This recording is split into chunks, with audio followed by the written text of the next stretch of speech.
ونشهد أن لا إله إلا الله وحده لا شريك له وأشهد أن سيدنا ومولانا محمدا عبده ورسوله اللهم صل على سيدنا ومولانا محمد من بالصلاة عليه التنال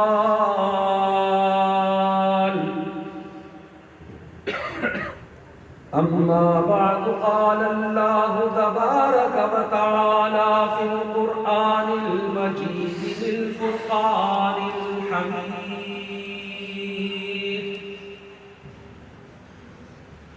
أعوذ بالله من الشيطان الرجيم بسم الله الرحمن الرحيم ليس البر أن تولوا وجوهكم قبل المشرق والمغرب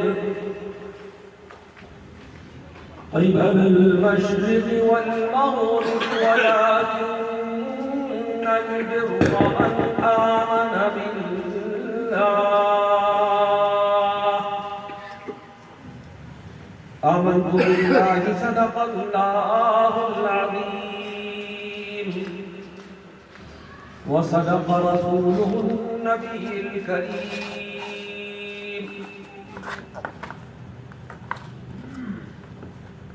اما بعد واجب الاحترام محترم منبر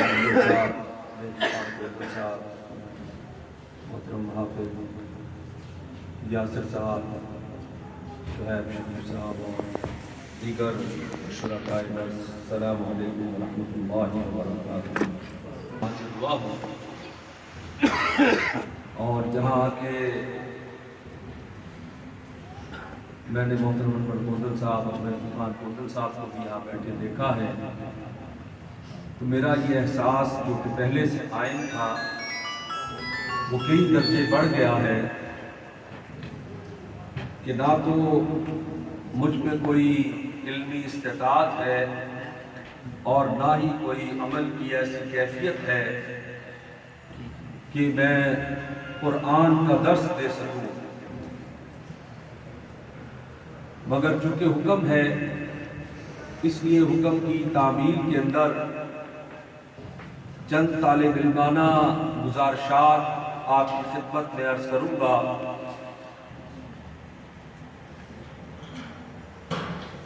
اس غرض اور اس مقصد کی خاطر کہ جو بات آپ کو سنانا چاہ رہا ہوں، آپ سے کرنا چاہ رہا ہوں، اسی بات کو میں اپنے آپ کو سمجھا سکوں اور اس کے نتیجے میں کوئی عمل کی کیفیت اختیار کر سکوں۔ حضرات محترم، آج کا یہ عہد جس سے ہم گزر رہے ہیں، آج کا یہ دور، آج کا یہ زمانہ جس سے ہم گزر رہے ہیں، یہ بلا شبہ معصیت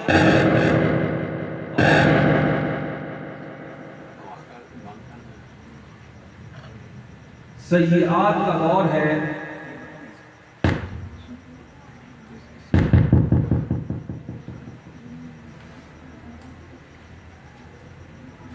اور معصیت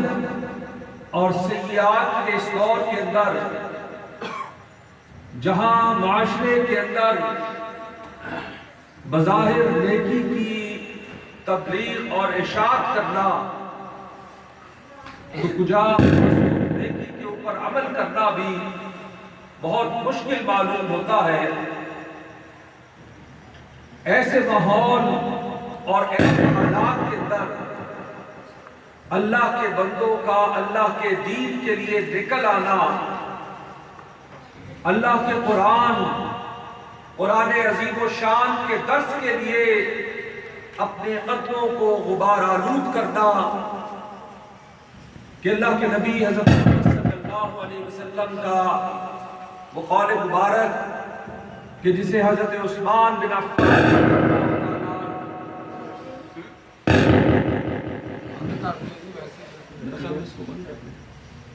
آگے تشریف لے آئیں، اس کے بغیر ہی کوشش کریں۔ ٹھیک ہے بات ماشاءاللہ۔ آگے آجے ذرا، کوئی بات نہیں۔ آگے آجے ذرا، پیچھے والے لوگ بھی ہیں نا۔ اور سیاحت کے اس دور کے اندر آپ حضرات اپنے قدموں کو غبار آلود کر کے یہاں تشریف لائے ہیں۔ حضرت عثمان بن عفان رضی اللہ تعالیٰ عنہ سے روایت، نبی اکرم صلی اللہ علیہ وسلم کی وہ حدیث تو جو بھی محترم انور گودل صاحب نے بھی آپ کے سامنے رکھی کہ خیرکم من تعلم القرآن وعلمہ، کہ تم میں بہترین ہے وہ شخص کہ جو قرآن کے علم کو سیکھنے اور سکھانے کے عمل کو اختیار کرتا ہے۔ کہ آج قرآن کی یہ مجلس، آج قرآن کا یہ درس، آج قرآن کا یہ حلقہ کہ جس کو مستقل بنیادوں پر سجایا جا رہا ہے اور اس کی دعوت حسب معمول بے شمار لوگوں کو دی گئی ہوگی، بے شمار لوگوں کو بتایا گیا ہوگا۔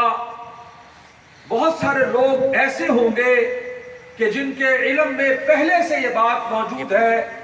کہ یہ مسلسل درس قرآن کی نشست موجود ہے اور اس کے اندر جانا چاہیے، مگر آپ جو گنتی کے لوگ یہاں تشریف لائے ہیں، آپ جو یہاں حاضر ہوئے ہیں، آپ کا کیا خیال ہے کہ کوئی شخص اپنی قوت بازو کی بنیاد پر، اپنی طاقت کی بنیاد پر قرآن کے فہم و ادراک کو حاصل کرنے کے لیے، قرآن کے علم کو سیکھنے کے لیے، قرآن کی بزم، قرآن کی مجلس کا حصہ بننے کے لیے کوئی اپنی طاقت کے بل کے اوپر بھی یہ کام کر سکتا ہے؟ نہیں، ایسا نہیں ہو سکتا، بلکہ یہ عطا خداوندی ہے، یہ رب العالمین کی عطا ہے۔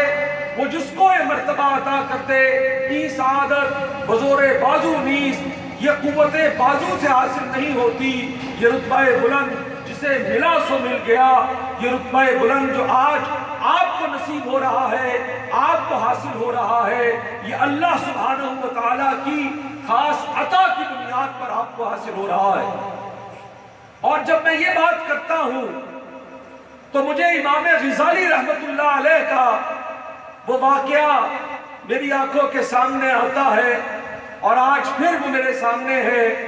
اور میں اپنے موضوع کو شروع کرنے سے قبل یہ بات بھی آپ کی خدمت میں ضرور عرض کرنا چاہوں گا کہ امام غزالی رحمت اللہ علیہ ایک دن اپنی بزم سجائے بیٹھے تھے، حلقہ درس بنائے بیٹھے تھے، شاگردوں کی مجلس تھی، مریدین کی مجلس تھی۔ امام غزالی رحمت اللہ علیہ گویائے درس تھے، اور درس دیتے دیتے امام غزالی رحمت اللہ علیہ نے یہ بات ارشاد فرما دی کہ بھائیو، مجھے پتہ چل جاتا ہے میرا رب مجھے کب یاد کرتا ہے۔ بہت سارے لوگوں نے اس بات کو ٹھنڈے پیٹوں برداشت کر لیا، سماعتوں کے اندر اس کو جذب کر لیا، مگر کچھ شاگرد جو نقطہ ور تھے اور نقطوں پر غور کرنے والے تھے، ان میں سے ایک نے سوال کر ڈالا کہ امام، یہ آپ نے آج کیا بات کہتی ہے؟ یہ غیب کا علم تو اللہ کے پاس ہے، اور اللہ نے اپنے غیب کے علوم میں سے کوئی علم بھی انسانوں کو عطا نہیں کیا ہے، حتیٰ کہ انبیاء مرسلین علیہ السلام ان تک بھی آپ اللہ سبحانہ و تعالیٰ کا کوئی پیغام پہنچانا ہوتا تو اللہ سبحانہ و تعالیٰ و روح الامین جبرائیل امین سلام اللہ علیہ کے ذریعے پہنچایا کرتے تھے، اور ان پر براہ راست اللہ کا کوئی پیغام اس طرح سے نازل نہیں ہوا کرتا تھا۔ اللہ سبحانہ و تعالیٰ کی کیفیت کا انہیں بغیر جبرائیل امین کے پتہ نہیں چلا کرتا تھا۔ آج آپ نے یہ بات کہہ دی کہ مجھے اس بات کی خبر ہو جاتی ہے، مجھے اس بات کا پتہ چل جاتا ہے کہ میرے رب نے مجھے کب یاد کیا ہے۔ امام غزالی رحمۃ اللہ علیہ وہ امام غزالی تھے، وہ مسکرائے اور انہوں نے بات فرمائی کہ میرے بھائی، اللہ کے بندے، میں جب کبھی بھی کوئی نیکی کا کام کرتا ہوں، میں جب کبھی بھی کوئی بھلائی کا کام کرتا ہوں، میں جب کبھی بھی کوئی نیکی کا کام، نیک کام سر انجام دیتا ہوں، تو میں اللہ کے اذن اور اللہ کے حکم کی بنیاد پر نیکی کا کام کرتا ہوں اور اللہ کی توفیق کی بنیاد پر کرتا ہوں۔ اور جب اللہ مجھے نیکی کا کام کرنے کی توفیق عطا فرماتے ہیں تو بس پھر مجھے اس لمحے پتہ چل جاتا ہے کہ جس رب نے مجھے نیکی کی توفیق عطا فرمائی ہے وہ میری جانب متوجہ بھی ہوا۔ تو آج اللہ سبحانہ و تعالیٰ کا ہم پر خاص احسان ہے کہ اللہ رب العالمین آج ہماری جانب متوجہ ہے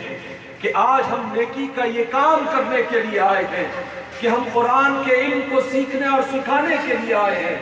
قرآن کی بزم کو سجانے کے لیے آئے ہیں، قرآن کی باتیں کرنے کے لیے آئے ہیں اور قرآن میں غور و فکر کرنے کے لیے آئے ہیں۔ اور یہ قرآن یہ تو اسی پر کھلتا ہے کہ جو اس قرآن کے اندر غور کرتا ہے۔ سامعین محترم، میں نے آپ کے سامنے سورہ بقرہ کی ایک آیت کا کچھ حصہ آپ کے سامنے تلاوت کیا ہے، اور قرآن کا یہ حصہ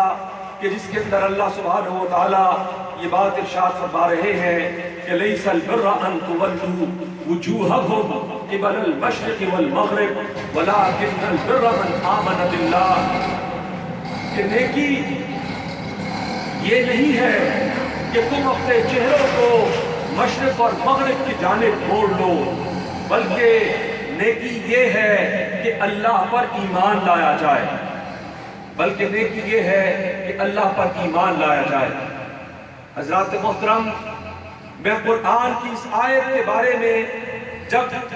یہ بات سوچتا ہوں کہ اس کی تشریح کی بات کی جائے، اس کے خلاصے کو اخذ کیا جائے، اس سے نفوس کی راہ تلاش کی جائے،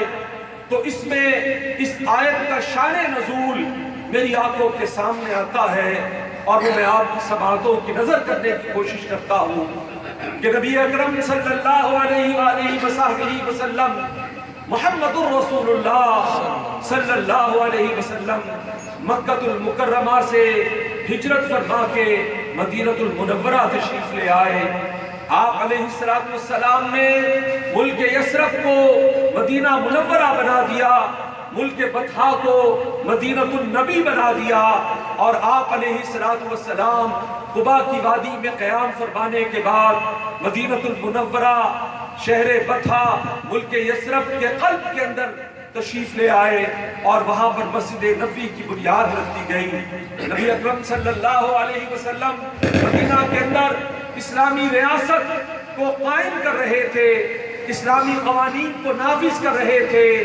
حضرات صحابہ کے درمیان محبت اور الفت کے رشتوں کو قائم فرما رہے تھے۔ نبی اکرم صلی اللہ علیہ وسلم کے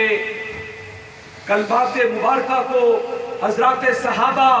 غور و خوض کے ساتھ سن رہے تھے۔ اللہ کا پیغام، اللہ کا قرآن نازل در نازل ہوتا چلا جا رہا تھا۔ وہیں پر منافقین بھی اگرچہ موجود تھے، اور ان منافقین کے ساتھ ساتھ مدینہ کے قرب و جوار کے اندر یہودیوں کی بھی ایک بہت بڑی آبادی موجود تھی، اور ان کے لیے بھی قرآن نازل ہو رہا تھا، قرآن ان کو بھی مخاطب کر رہا تھا، قرآن ان کو بھی اپنے حلقہ ارادت کے اندر لانے کی کوشش کر رہا تھا۔ نبی اکرم صلی اللہ علیہ وسلم ان کے قلب و نظر کو بھی نور ایمان سے منور کرنے کی کوشش کر رہے تھے، مگر ختم اللہ علی قلوبہم وعلی سمعہم وعلی ابصارہم، کہ جن کے دلوں پر، جن کی سماعتوں پر، جن کی نظروں پر اللہ نے مہریں لگا دی ہوں، وہ کب اس بات کو سننے کے لیے تیار ہوتے ہیں، وہ کب نیکی کی کسی بات کو، بھلائی کی کسی بات کو، اچھائی کے کسی پیغام کو قبول کرنے کے لیے تیار ہوتے ہیں، اسی طرح سے وہ لوگ بھی بھلائی کی، اچھائی کی اور نیکی کی اس بات کو کہ جو قرآن عظیم و شان کی صورت کے اندر موجود تھی، اس کو وہ نہ صرف یہ کہ قبول کرنے کے لیے تیار نہ تھے بلکہ اس کو وہ سننے کے لیے بھی تیار نہ تھے۔ اور طرح طرح کا استہزاء، طرح طرح کا مذاق وہ نبی اکرم صلی اللہ علیہ وسلم کا بھی معاذ اللہ بناتے اور حضرات صحابہ کا بھی وہ مذاق بنایا کرتے تھے۔ اور اسی میں ان کو ایک مذاق یہ سوجا، انہوں نے ایک تان یہ لگانے کی کوشش کی، انہوں نے کہا کہ تم جو باتیں بھی کرتے ہو، حضرات صحابہ کو کہا کہ تم محمد صلی اللہ علیہ وسلم کی جو باتیں بھی سنتے ہو، کہ جو اپنے باپ سے بھی کہتے ہیں اور اپنے اللہ کا کلام یعنی اس کو قرآن کہہ کر بھی تمہیں جو بتاتے اور سناتے ہیں، اور وہ جو کچھ بھی تم عبادتیں کرتے ہو، وہ جو کچھ بھی تم کرتے ہو وہ سب اپنی جگہ، مگر دیکھو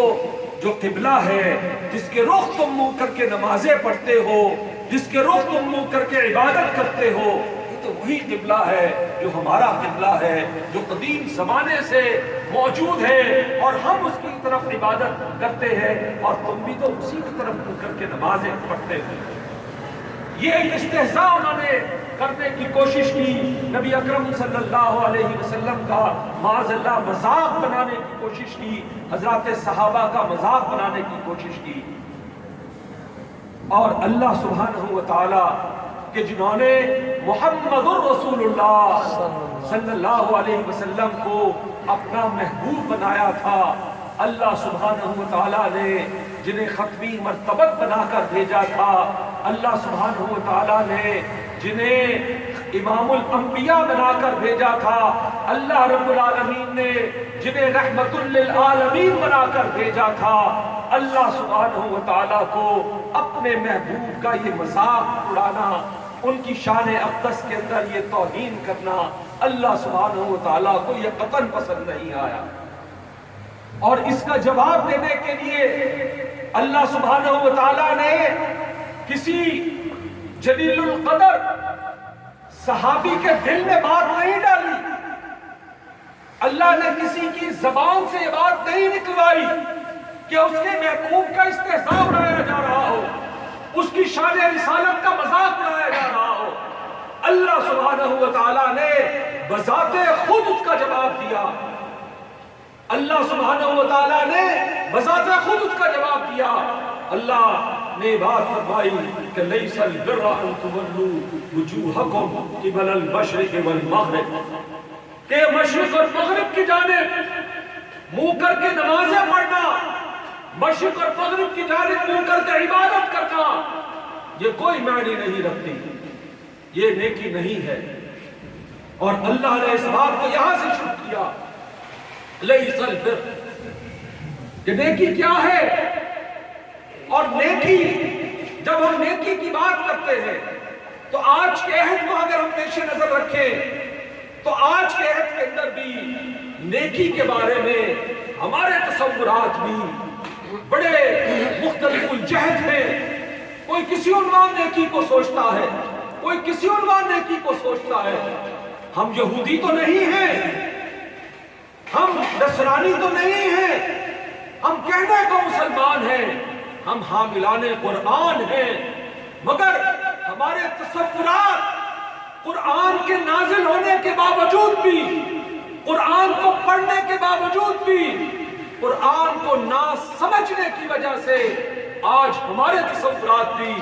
انہی جاہلوں کی طرح کے تصورات ہیں، اور نیکی کے ہم اپنے اپنے تصورات باندھے ہوئے ہیں۔ اور جب میں نیکی کی بات کرتا ہوں تو میں چونکہ قدیم شہر لاہور سینٹر سٹی کا رہنے والا ہوں، بہت میرا بچپن، جوانی، لڑکپن انارکلی کے اندر گزرا ہے، تو وہاں انارکلی میں ہم گھوما پھرا کرتے تھے جیسے جوانی کے اندر ہوتا ہے۔ مکی مسجد انارکلی کے اندر ہے، وہاں سے میں نے اللہ کا قرآن حفظ کیا۔ مکی مسجد کی وہ بات مجھے یاد آتی ہے جب میں نیکی کی بات کرتا ہوں کہ نیکی کیا ہے، اور نیکی کے تصورات ہم نے کیسے کیسے باندھ رکھے ہیں۔ وہاں مسجد کے اندر دو نوجوان آیا کرتے تھے، تقریباً روزانہ آیا کرتے تھے۔ ان کے پیر انتہائی گندے، جسموں سے ان کے بدبو آیا کرتی تھی۔ خیر بات اور طرف چلی جائے گی۔ وہ وہاں پر بیٹھتے تھے تو ہم بھی ان کے پاس کچھ دیر کے لیے بیٹھتے اور ان کی باتیں سنتے وقت گزارنے کے لیے۔ تو پتہ چلا کہ وہ پاکٹ مار ہیں، جیب کترے ہیں، اور جیب کترے ہیں، جیبیں کاٹتے ہیں لوگوں کی، اور جیبیں کاٹنے میں ان کی جو ڈیوٹی ان کے گرو نے، ان کے استاد نے لگائی ہے، ایک کی ڈیوٹی انارکلی بازار کے دائیں جانب تھی اور ایک کی بائیں جانب تھی۔ ایک دائیں جانب لوگوں کی جیبیں کاٹا کرتا تھا اور ایک بائیں جانب لوگوں کی جیبیں کاٹا کرتا تھا۔ اس زمانے میں ہم نے اس کی بات سنی تو بالکل سمجھ میں نہیں آتی تھی۔ اب جب قرآن کے طالب علم بنے ہیں تو اب بات سمجھ میں آتی ہے کہ لیس البر، کہ نیکی کے تصورات ہم نے اپنے طور پر نیکی کی بلڈنگ کو کھڑا کیا ہوا ہے۔ ان نوجوانوں نے، ان جیب کتروں نے بھی اپنے نیکی کے تصور کو نہ صرف کھڑا کیا تھا بلکہ قائم کیا ہوا تھا۔ ان میں سے جس کی ڈیوٹی دائیں جانب تھی وہ دائیں جانب ہی رہا کرتا تھا، جس کی بائیں جانب تھی وہ بائیں جانب ہی رہا کرتا تھا۔ دائیں والا کبھی بائیں نہیں آتا اور بائیں والا کبھی دائیں نہیں جایا کرتا تھا۔ اور ان سے پھر ہم نے پوچھا کہ یار تم سامنے کی جانب جا کے کیوں نہیں لوگوں کی جیبیں کاٹتے؟ تو اس نے کہا کہ نہیں، میں سامنے نہیں جا سکتا۔ بھائی کیوں نہیں جا سکتے؟ میرے گرو نے منع کیا، میرے استاد نے منع کیا ہے۔ استاد کا حکم، گرو کا حکم اس کے لیے نیکی تھا، وہ اس کو تسلیم کیے ہوئے تھا، اور نہ صرف تسلیم کیے ہوئے تھا بلکہ اس کو قائم کیے ہوئے تھا، اور اس پر وہ دائیں سے بائیں جانب نہ جایا کرتا تھا۔ اور پھر اس سے ایک دن ہم نے پوچھا کہ آج کتنے پیسے جمع کیے ہیں جیبیں کاٹ کے؟ اس نے کہا کہ آج 1500 روپے جمع کیے ہیں۔ تو اس کو ہم نے کہا کہ ایسا کرو، 1500 روپے تم نے جمع کیے ہیں، تمہارے جسم سے بڑی بدبو آتی ہے، یہ کپڑے بھی اتنے پھٹے پرانے ہیں، یہ تمہاری پیر کی جوتی بھی گھس گئی ہے، اس میں سے 200-300 روپے کا تم اپنے لیے جوتی خرید لو۔ اس نے کہا نہیں، میں یہ کام نہیں کر سکتا ہوں، میں یہ کام نہیں کر سکتا ہوں۔ ہم نے کہا بھئی کیوں نہیں کر سکتے ہو؟ اس نے کہا یہ 1500 روپے میرے گرو کی امانت ہے، میں اس امانت میں خیانت نہیں کر سکتا۔ یہ اس کی نیکی کا تصور تھا کہ گرو کے حکم کی تعمیل کرنی ہے، گرو نے جو کہہ دیا ہے وہ کرنا ہے۔ یہ اس کی نیکی کا ایک تصور ہے۔ اور نیکی کے تصور، ایک تصویر اور آپ کو دکھاتا ہوں۔ میرے بزرگ حضرات یہاں تشریف فرما ہے، پاکستان کی تاریخ کے اندر ایک خاتون گزری ہے، وہ بہت معروف نغمہ پڑھا کرتی تھی، گانا گایا کرتی تھی، اور بہت زیادہ شہرت انہوں نے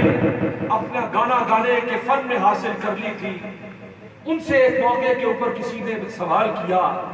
کہ آپ جو یہ گانا گاتی ہیں اور یہ آپ دن بہ دن شہرت حاصل کرتی چلی جا رہی ہے، ترقی کی منازل عبور کرتی چلی جا رہی ہیں، اس کا راز کیا ہے؟ ہم بات کیا کر رہے ہیں؟ نیکی کے تصورات کی بات کر رہے ہیں۔ تو اس خاتون نے کیا کہا کہ جو گانا گاتی تھی، جو